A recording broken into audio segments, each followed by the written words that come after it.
What's going on, guys? Welcome to Around the World, and there's only one place we can start, and that is with Super Bowl 2020. And congratulations to Jesse for winning the title against Guzik in the final. For an event which was seemingly going to get cancelled earlier in the year, I think overall this was a really great competition. I enjoyed the live stream, I enjoyed most of the battles and all of the clips that have come out of it. And Jesse posted on Instagram saying, "I just want to say for those who write me, I won the World Open Championships, but I'm not world champion. Next year with a great lineup and no COVID, I will try to defend this title and go for the real one. Still one of my biggest wins so far. I'm so happy." So Jesse's not treating himself as a world champion, and I think that's the right thing to do. But nonetheless, to win Super Bowl, regardless of everything that's happened, it's a great achievement for him. He definitely deserves it. And I think the progression of Jesse has been really interesting. A few years ago, a lot of people were criticizing him, saying that he lacked originality, but that's definitely not the case anymore. He's bringing out new tricks, new variations, and he's looking stronger with each competition.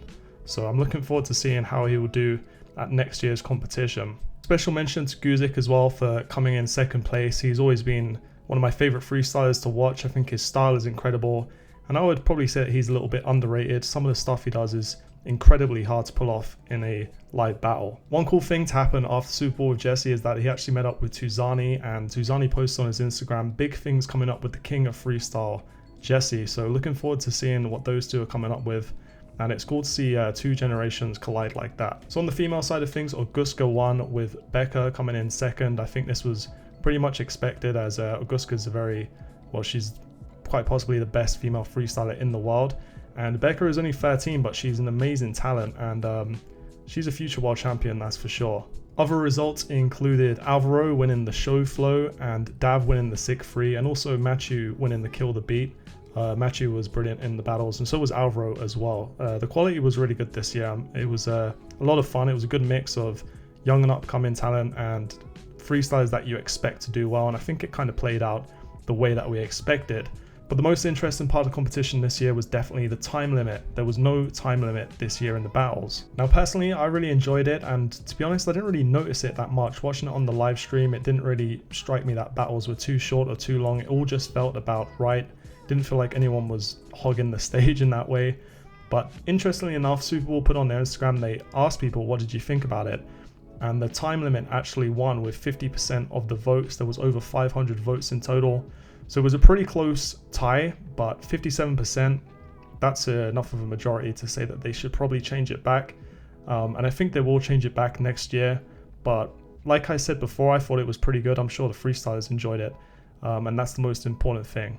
So moving on, Red Bull Street Style, the second round, the results have been announced for the musicality round, and there's still a lot of freestylers left in it. One of the best ones I've seen is from Kasuke from Japan, and he posted some interesting thoughts about the musicality aspect of it. He said, "Freestyle is not a culture based on only competitions. I think the most important thing is how to enjoy FS life more.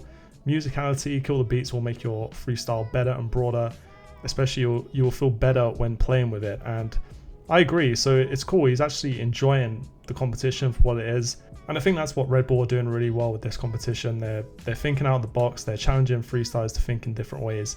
And it's been a great success. I've really enjoyed watching all of the clips and seeing everyone getting excited about who's going through into the next round.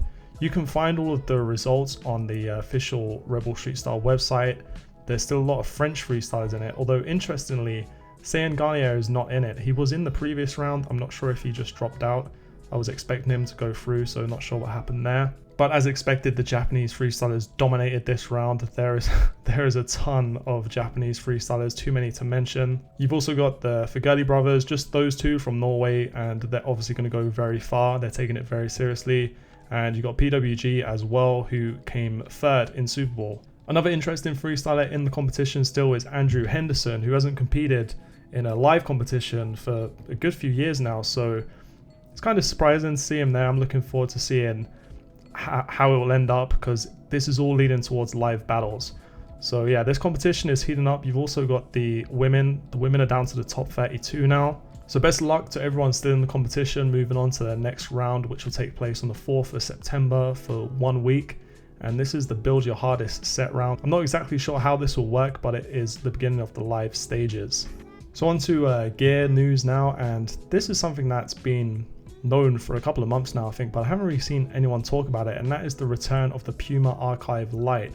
Now, a few years ago, maybe 4 or 5 years ago, these are the shoes that everybody was wearing before 4freestyle came along and basically replicated the shoe and made some improvements on it and just made sure that good freestyle shoes were available, because although the Puma shoes were very good, they were hard to come along by and they weren't really popular outside of the freestyle community, which meant that they went away. But now they are back. You can find them on the Unisport store, although the price is very different. So a few years ago you could pick these up for around about 40 to 30 euros if you were lucky, but now they are 75 euros.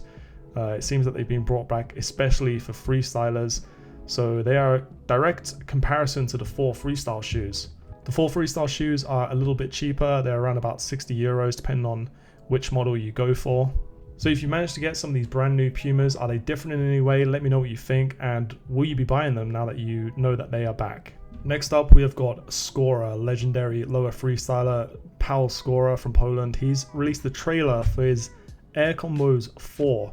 Now, if you don't know about his Air Combos series, this is one of the most legendary series in freestyle.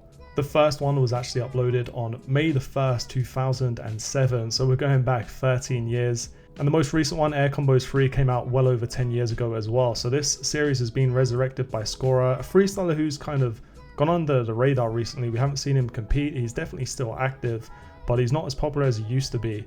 But I'm excited for this because it brings back massive nostalgic vibes for me. But we're gonna have to wait a while because it's set to be released in December, which is still quite a few months away, but hopefully that means the video will be absolutely amazing.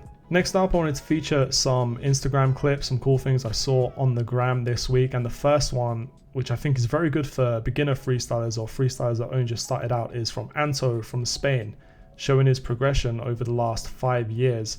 And it's really cool to see how someone can progress, and you only really realize how far you've come when you look back at old clips. So that it just goes to show that it's so important to just record everything and hold on to these clips as well, because Anto has gone from a freestyler who looked like he didn't have too much potential, to be honest. He was only a young guy, he still is, but when you look at him now, he's an absolute machine. He's absolutely incredible.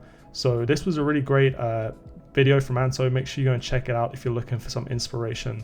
Next up, we got 2 different Camaleo trick variations from 2 freestylers. The first one is from Simon, where he does like it's almost like a hop into Zani into a Camaleo trick. Haven't really seen that before. It looks like a good fun challenge and he performs it perfectly.